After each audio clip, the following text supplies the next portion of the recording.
Before we get into the video, man, I want to give a quick shout out, quick word from our sponsor, betonline.ag. They sponsored this last video. They're back again. They're the fastest and easiest way to bet on all your sports teams. March Madness is going on right now. There's a lot of upsets. Is your bracket busted 10 or is it still perfect? It's still perfect. I don't Okay. make mistakes. I'm the only perfect bracket left. Nah, me and you are the only perfect brackets left in the Yeah, whole yeah, world. of course.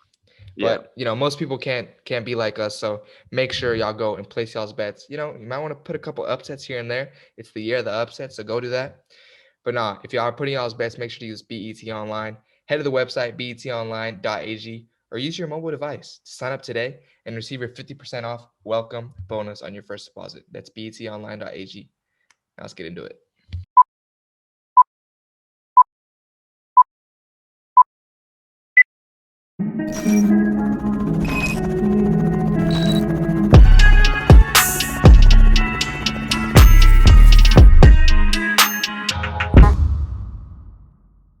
What's up, guys? Welcome back to another episode of ChumChat.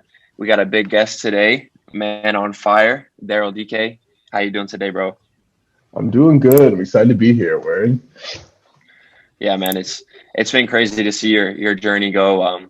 Obviously, we'll hop into that, but the hot topic today is the Super League.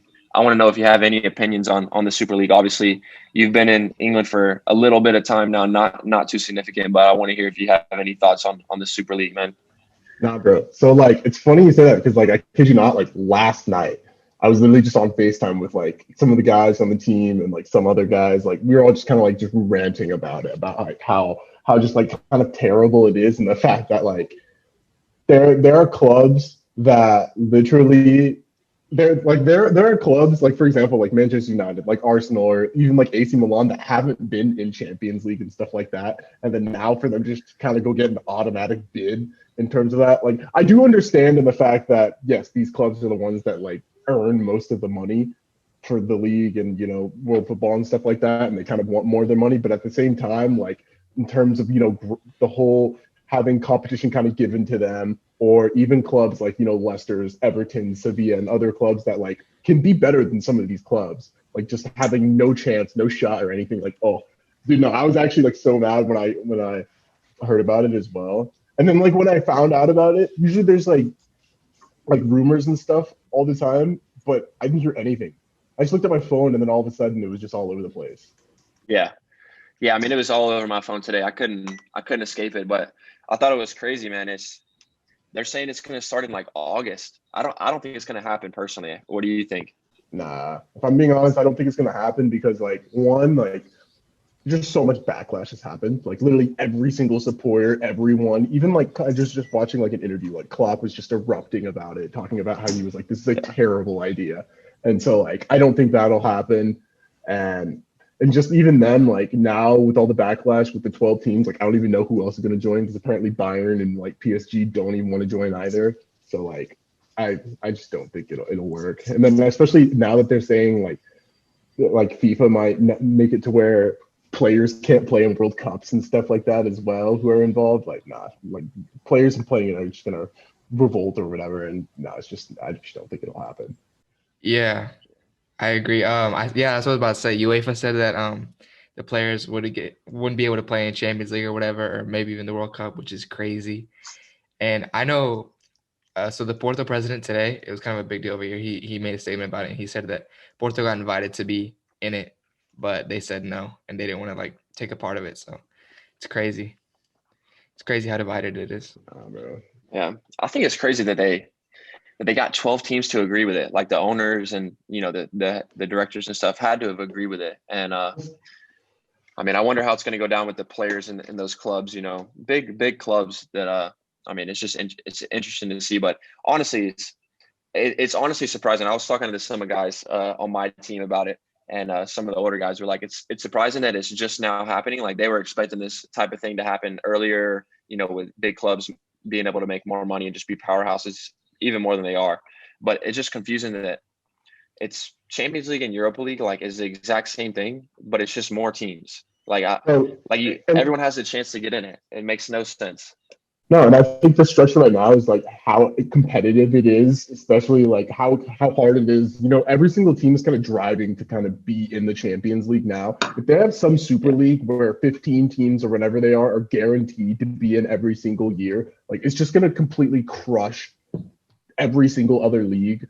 And then like other competitions, like for example, I was seeing all the jokes or whatever about how it's going to be like a West Ham, like Real Betis, like like final in Champions League. Like nobody wants to see that. Like I'm not going to say like I mean I'd love to see it, but at the same time, you know, it's just going to be completely different. And then you look at Europa League, like Southampton, Crystal Palace, like other teams like that are going to be in, like teams that have not been in just because you know like the top six, traditional top six, are not there anymore, and that's just it's going to make every other competition just so devalued and just ruin everything. Yeah, man. Because it's just it'll make teams get so complacent. Like they know every year that they're like Arsenal. They're like what, like 12th in the even lower in the Prem, and they're going to be in playing versus Real Madrid. And I mean, it's a mess. But we can move on from this because I think we declared that it's a mess. And I want to talk about you, man. You're on fire right now. Since going to Barnsley, just putting a team on your back, man. How many wins was it in a row? It was like 7 in a row when you got there. Bro, I don't even remember, but like it was wins in a row. It must have been like 7. I'm pretty sure we were undefeated for a minute, and then we obviously lost to Sheffield, which is like our rivals. So that was just terrible. Okay. So what's been like maybe the biggest difference in terms of like fans, or obviously it's tough without fans, but like even off the field, like in media and different things that you experience over there in America or even in college? What's been the biggest difference?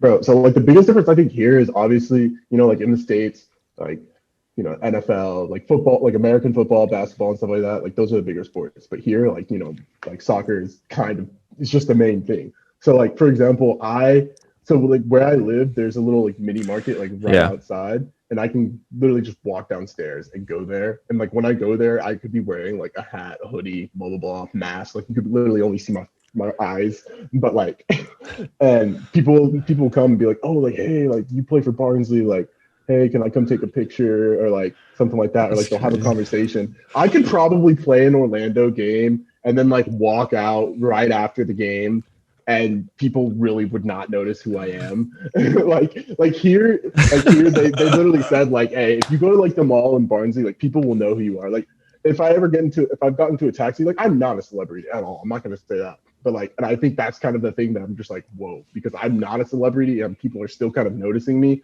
But in Barnsley, like guys like not Barnsley, in Orlando, like I think guys like Nani can walk around and kind of remain unnoticed a little bit, just because like it's just a completely different culture in that fact.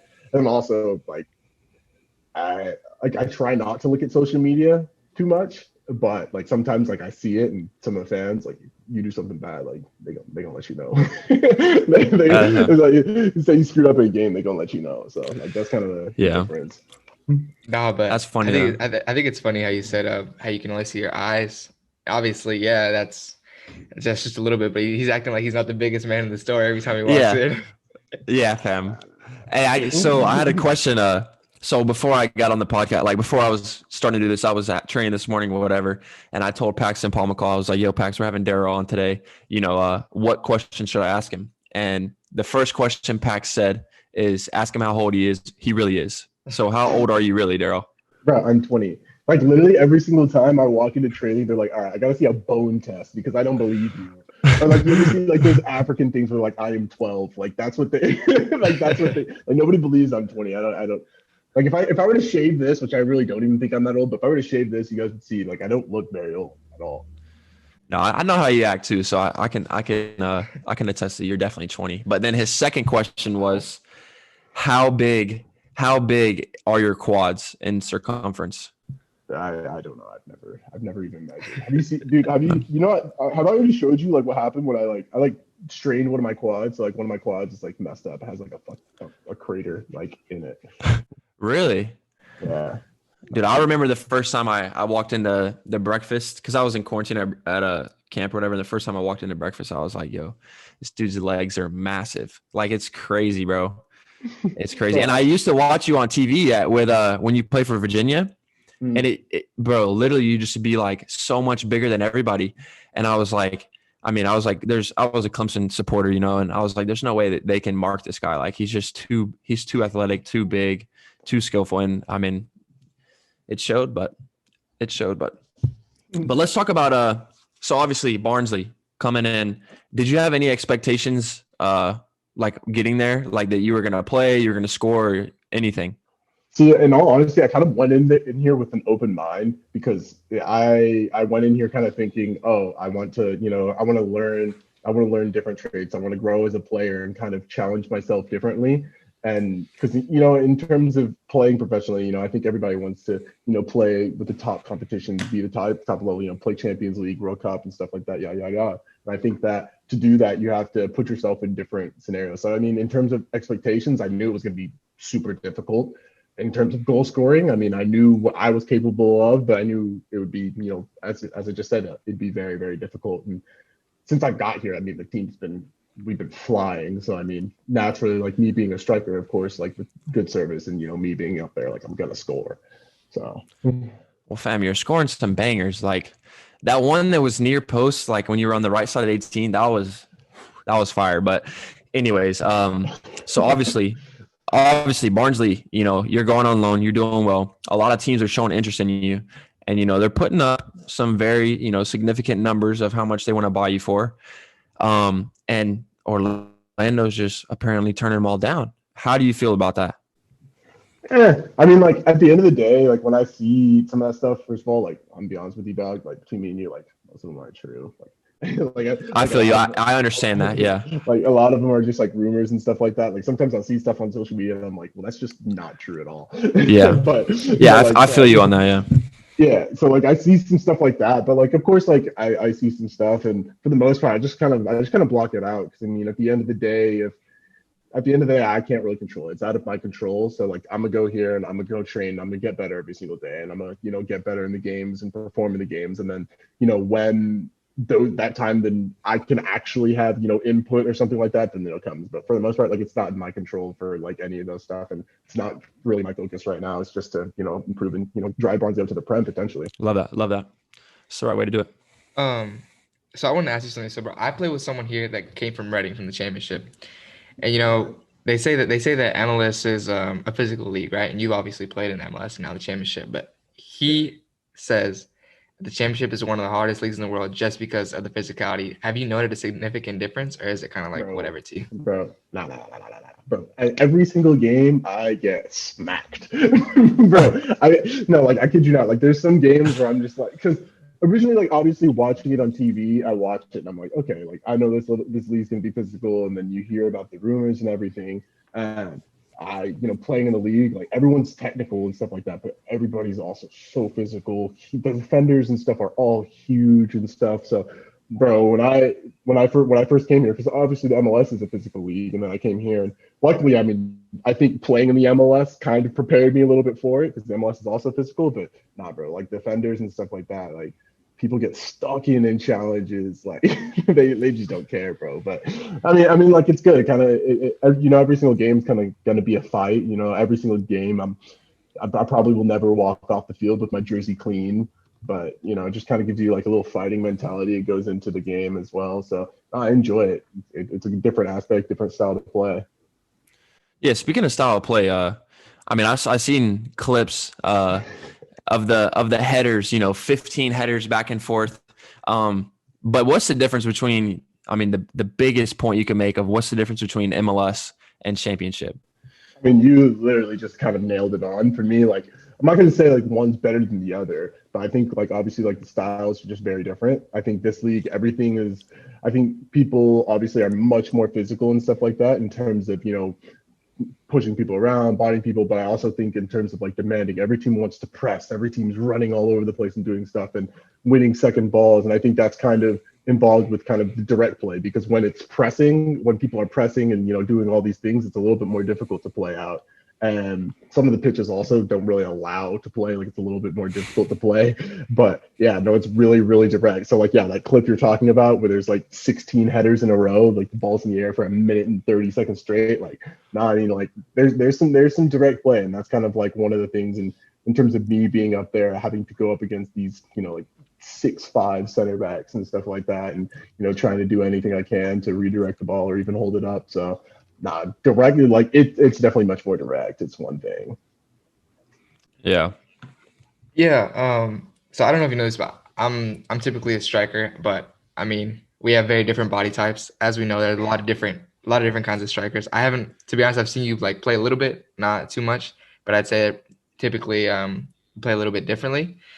But the mindset is still the same. How important is it for you and just for us in general, would you say, to just have that confidence? Like when you're going in front of goal, like especially now that you're scoring, like it feels like it's never going to end because your confidence is so high. But on the other end of it, when your confidence is low, does it really affect you, or how would you say that is for you?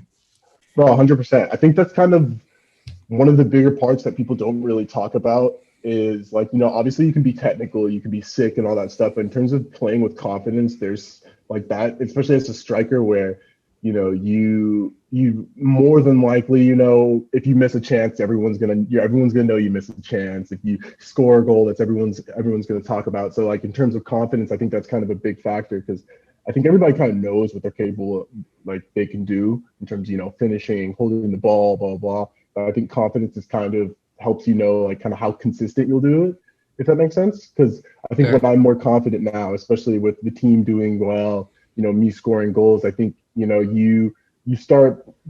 things just start clicking right. Your touches start feeling better, your shots, everything just kind of starts feeling sweeter. And then on the flip side, like when you're not confident, you start getting scared to try some stuff. Whether it be shooting a certain shot or, taking a guy on or taking a certain touch or, doing little things. And I think that's kind of one thing you see in like football today. Like you see players like Werner, phenomenal player, but, maybe lower in confidence right now. And so he might be struggling a little bit more, but I mean, people still recognize he's a top player. And I think in terms of strikers for confidence, it's a big thing to, go out there and, score goals. I mean, it helps drive you, helps the mindset and everything. What's up, guys? Support for this podcast is brought to you by Just Live, a trusted source for high-quality wellness CBD products created by athletes just for you.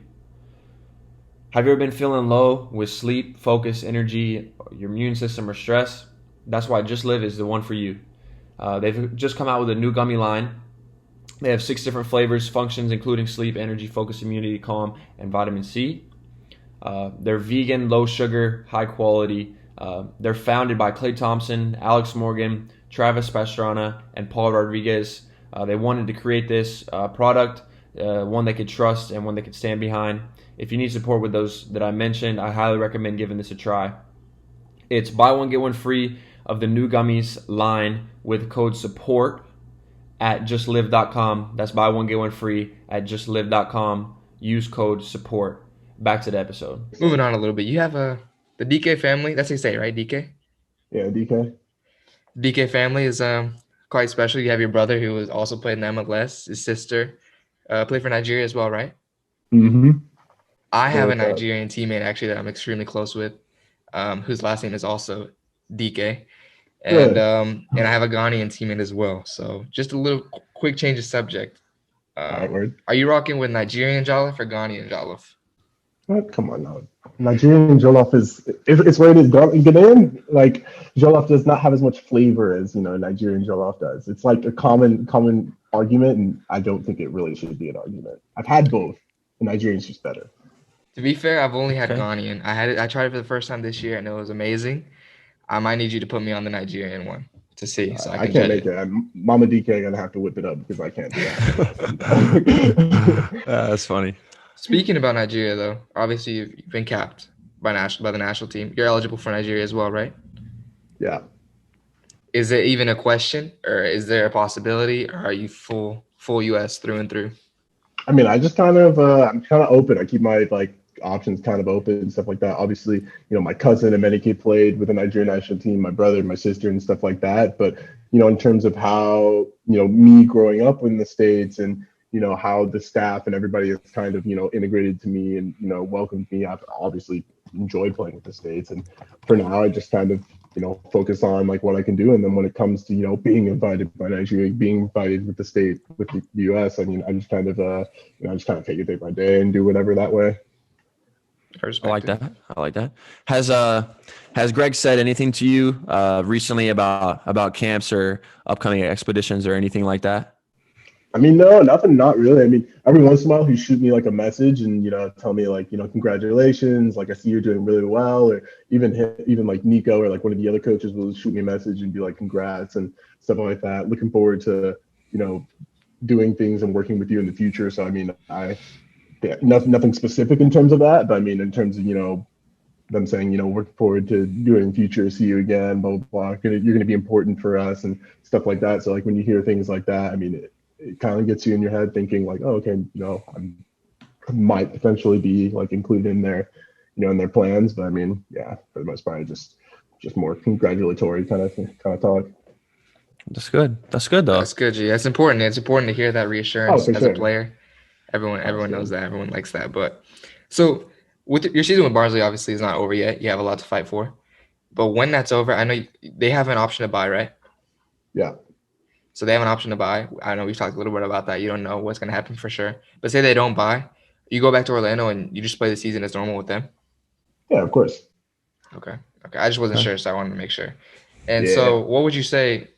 It's different because you don't know. You don't know what's going to happen. You don't know if you're going to be with Orlando, Manchester United, whatever it may be, in a couple months.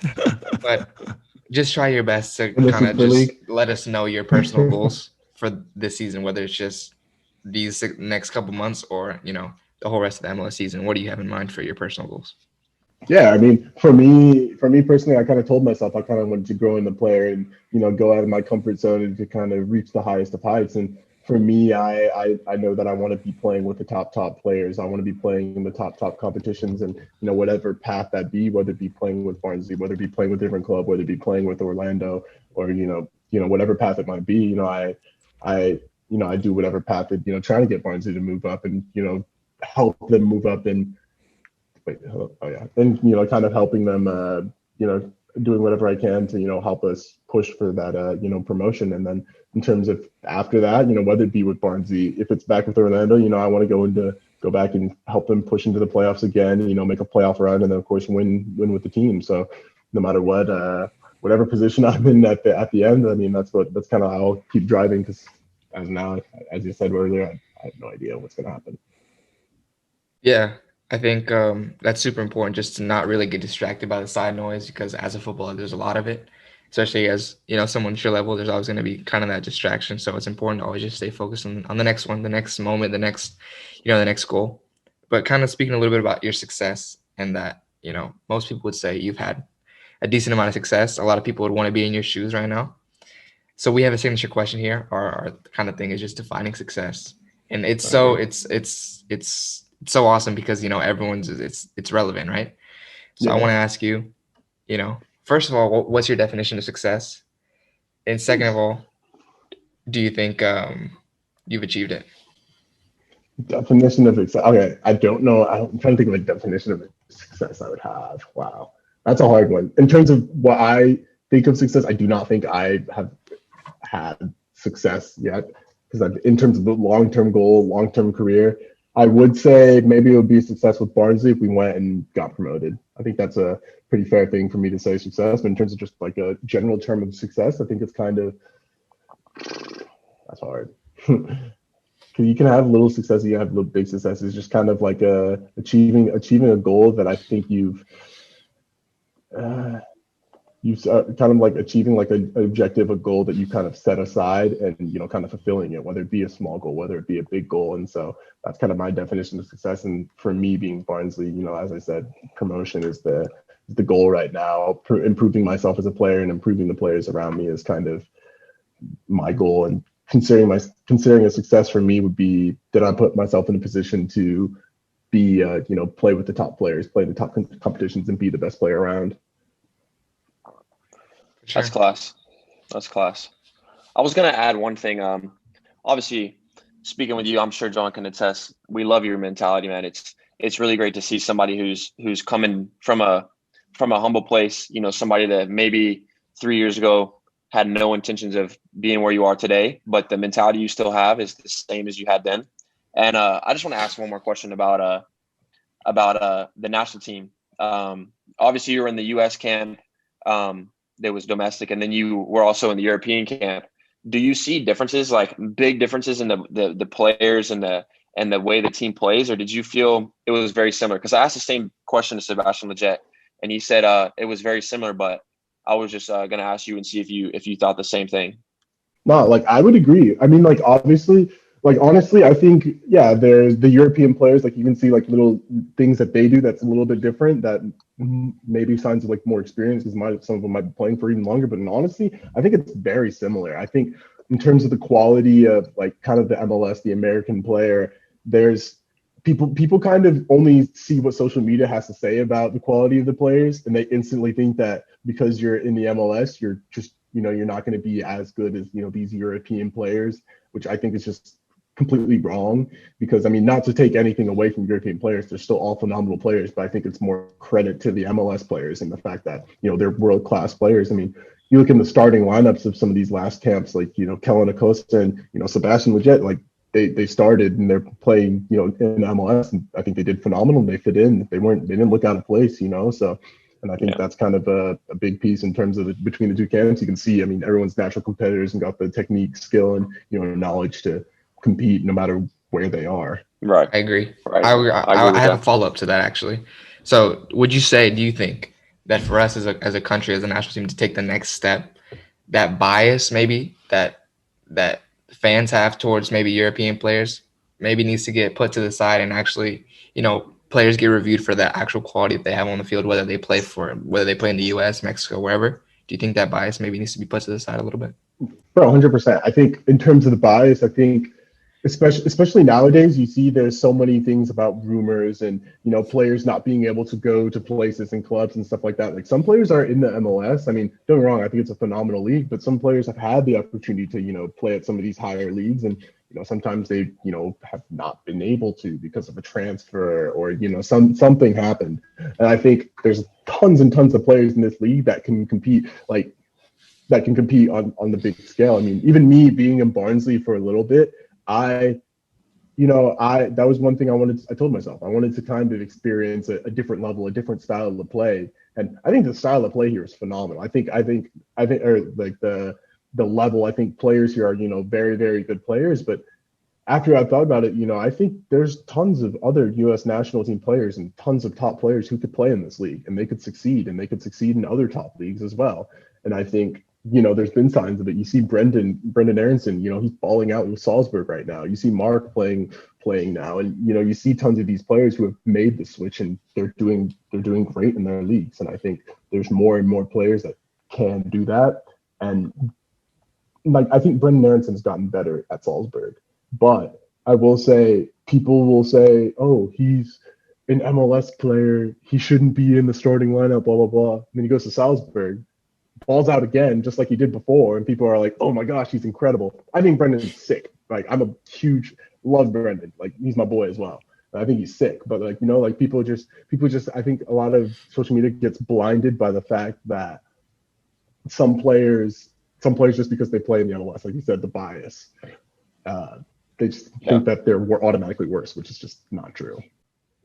Yeah, it is funny that that's how it works. Players do well in the MLS, and then they earn a spot somewhere else, and then they do good there, and the fans just blow up. But that's how it is, that's how things go. But talking about the fans, man, these fans love you. They love you, man. Your TikToks, your videos to the fans after games, they love you, man. How did you start doing? Obviously, the one TikTok that I saw you like on the bed, that had to be at a national team camp. But how did you start doing like TikToks and like being comfortable like that? Like where did that start?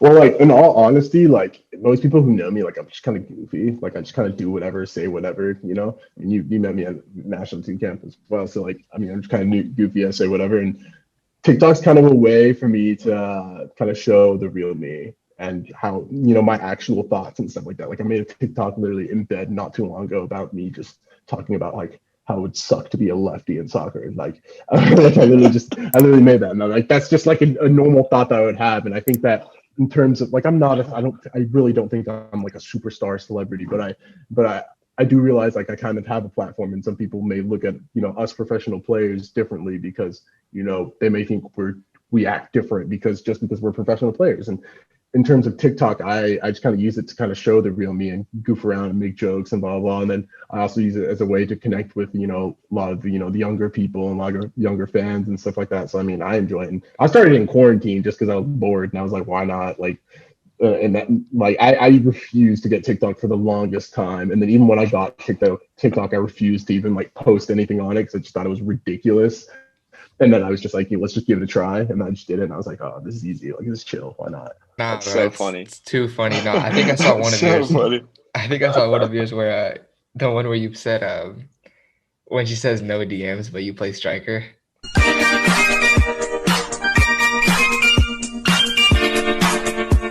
That was class. That was funny.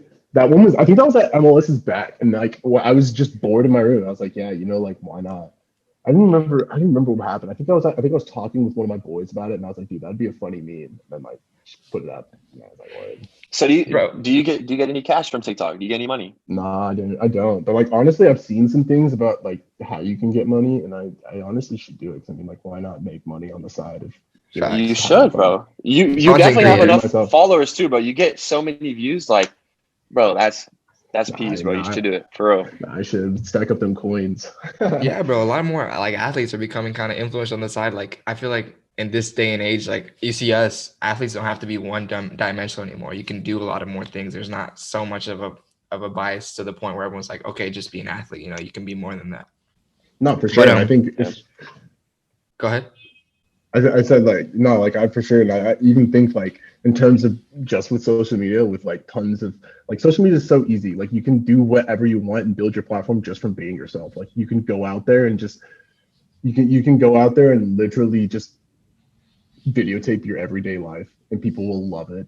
People want to see what a professional player is doing. Like what I could do, like you could do like a little life of a professional player, and people like enjoy seeing that. So I think that's something that I would do. Why not?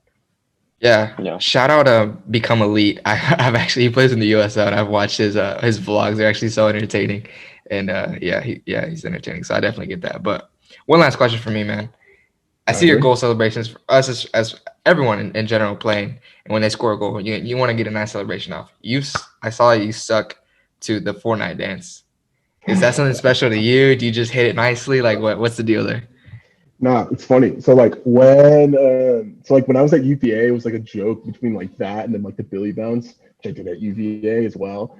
And I don't know, I was just like they were messing around in the locker room before one of our games, and the players were like, dude, like what is that? Like why do people, it's like Orange Justice or whatever, little Fortnite dance. And they were like, dude, like what is that? What is that move? And they were like all trying to do it in the locker room, and they were just, some people are just so stiff, like they just can't dance. I guess Barnsley players just don't. Some of them just don't know how to dance. Like some of them are really good at dancing, like Ramal, but like like some of them are so stiff with it. So like I don't know. It just came to my mind, and I did it. And then they all made jokes about it, and people seemed to enjoy it. And then I was like, oh, why not? And because they obviously saw that, because that DMs thing you were talking about, like I was doing that in the dance, and like people on Twitter just all over Twitter just making fun of me or like making jokes like what is that dance and stuff like that. And I was like, all right, word, like I'll do it in Celly if I scored. so that's awesome. Just doing that. I love it. All right, man. I got one more question, and it's for our fans basically. Who do you want to see on ChumChat next? Who do I want to see on ChumChat next? You get Christian Pulisic? Yeah, you get Christian. Honestly, I'm trying to think of someone who's goofy. You get like Benji. Bro, Benji. I met Benji. I was supposed to go to UP. I'm telling you, bro, Benji will make everyone laugh so hard because Benji's so the funny. biggest clown ever. Yeah, I like that shot. I like that. We'll get Benji on next. We'll go for Christian. It's a tough pool. He's got bigger things to do. He's got to play in Super League and stuff. So we'll see. Super League now. Clout man himself. Super League, clout man. But no, we definitely appreciate having you on, man. Maybe might even have you on again later on. It was a great episode, man. We appreciate you coming on and taking the time. And obviously, you guys keep supporting this man. Go follow him on TikTok. What's your TikTok?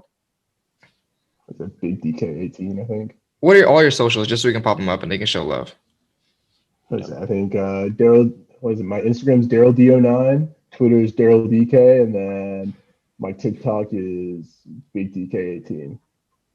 Yeah, go show him love, man. He's doing well. Hopefully we can we have a spell on ChumChat. The players that come on, they always do better after. So it's going to ChumChat continue with blessing. you. Yes, sir. ChumChat blessing. Right. But All right, word. nah, man, we appreciate you coming on, man, taking the time. Y'all make sure y'all like, share, and subscribe. Keep showing love to us and go find your success.